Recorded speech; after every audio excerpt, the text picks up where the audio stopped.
room 11 first. 11, okay. I think that we're all products of the professionals around us. I'm hoping that you guys are able to make a prediction. I've learned a ton from hearing conversations about how we're approaching subjects, Making sure that it's modeled and that the steps are clear. how we deal with challenges, from watching my fellow educators teach, from having an open culture to having that happen here at the school. It's important to see it in action. The Learning Walk is one of the many professional development practices that we have here at Patapsco High School. It's the idea of getting together with a few of your colleagues and visiting classrooms throughout the building. And sometimes it has a particular focus. We were looking at engagement for this particular Learning Walk. We're going to focus on engagement, so looking for ways that teachers have facilitated student engagement strategies specifically, or just ways that they've chosen the content of the lesson to engage them, but also just whatever good practices stand out to us, right? We want to talk about it later and talk about ways that they were doing it, maybe think about ways that we could integrate that into our own classrooms and have that conversation. We get a few teachers together. They opt in to taking this walk during their planning period. We choose a few rooms to go into. Sometimes it's pre-planned. We know we have a bio teacher who wants to go into a bio room. And we also have an acid, which is... We visit classrooms between 7 and 10 minutes apiece, and we take some notes while we're there. If we had a scale of 1 to 5, who would maybe give, what number would someone give us? 4, yeah. 3 or 4 would be pretty good. When we're finished, we get together and we debrief and we talk about what we saw, and we each kind of bring a little different perspective to the table there. So they're seeing it, and then Mr. Spencer showing the example through the modeling, and then they're going to be able to do it. While it might be a valuable thing to do independently, it's so much more valuable to do collaboratively and to see what each person draws out of that experience. Tú das dinero, money. Sí. Tú, sí. And when you shop, you're what? Buying. Ah, ¿quién lo dijo? Who said it? Deshaun? ¿Qué significa? Buy. Muy bien. En clase repita, por favor, los estudiantes. Van a. All right, so what stood out in Josefa's room, the Spanish class? Her enthusiasm, Yeah, I that think, really is did. just unparalleled to anything that I ever have seen. Sofía va a Express para comprar un jersey. ¿Sí? I think that's when you're teaching a world language class, like, you have to always be on point and animated, because some of the kids won't understand what she's saying, but through her gestures. Indeed, Right, yeah. she's pulling at the Yes. point to her shoes. Right.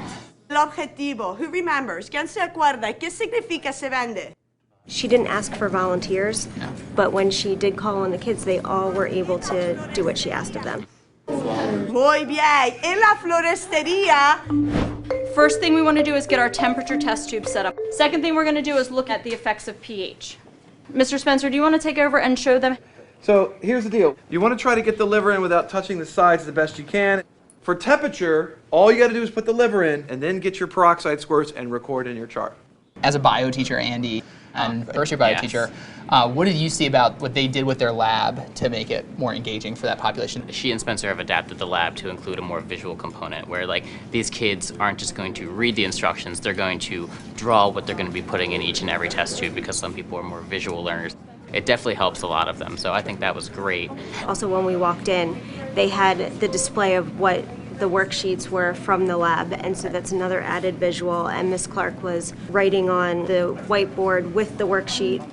Show me thumbs up if you're comfortable with what we're going to be doing in the lab. Everybody give me a quick visual. Thumbs up, thumbs up. Do you think we can write a syllogism for that? Look back at your page on inductive versus deductive reasoning.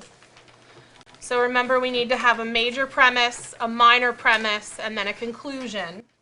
All right, so on to the English classroom with Miss Dunn. High-level stuff going on in there. Wow. GT10. Yeah.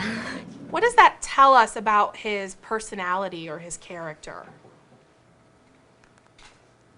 When she asked that question about the syllogism Yes. and got nothing from the class, Right. what would it have been like if she had just tried to power through that herself and kind of pull teeth to get an answer? Why don't you guys take a second and talk to your partners about it for just a second? Instead, she stopped, talked to a partner, take some time together, and then the responses she got Were amazing. great. Anyone want to add anything? Kayla? He listens before he speaks. Yeah, he definitely does. They were So- able to analyze the character and how he was feeling about different things, and Right.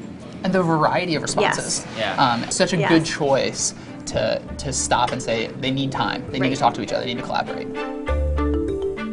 What you find when you walk into another classroom is that you're picking up on things in all areas of practice. So while you might go in with one focus, you come out with 7 different ideas of things that you could take into your own classroom. And it's also important to see how your fellow teachers operate with the same students you have, the same student population, the same technology, but what are they able to get students to do in different settings to think about how you can push them in your own classroom. Once you talk with the people around you, shoulder partner, what's the tone like here at paragraph 5?